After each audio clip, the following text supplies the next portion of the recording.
এই প্রজাতির নাম হচ্ছে ছাত্রলীগ, যেখানে ভাইয়ে ভাইয়ে মারে।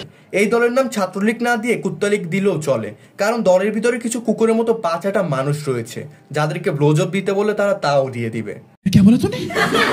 দুপক্ষের ইট পাটকেল নিক্ষেপে শহীদুল্লাহ হলের সামনে রাস্তা হয়ে ওঠে রণক্ষেত্র। পরে স্পষ্ট হয় এই দুই পক্ষই ছাত্রলীগের। নিজেদের মধ্যে ভুল বুঝাবুঝির কারণে আহত হন কয়েকজন।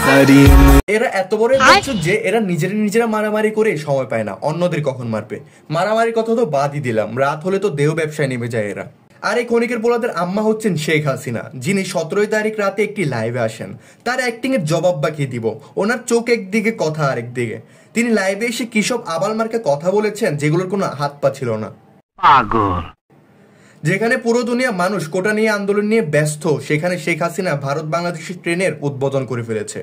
ব্যাংক এত বুদ্ধি যদি দেশের উন্নয়নে লাগাইতো, আজকে বাংলাদেশ অন্য জায়গায় থাকতো। কিন্তু এই নোটের মাথায় তো এগুলো আসবে না, চলবে সব উল্টাপাল্টা। যদি সেদিন রাতে বঙ্গবন্ধু কন্ডম ইউজ করতেন, তাহলে আজকে আমাদের দেশের এই দশা হতো না। এই মহিলার মনে হয় দেশের মানুষদের জন্য এক ফুটো মায়া দয়া নেই, যার প্রমাণ আজকে আমরা হারে হারে পাচ্ছি। আমি কে? আমি একজন গর্বিত সৈনিক। আমার কাছে পরাজয়ের কোনো স্থান নেই।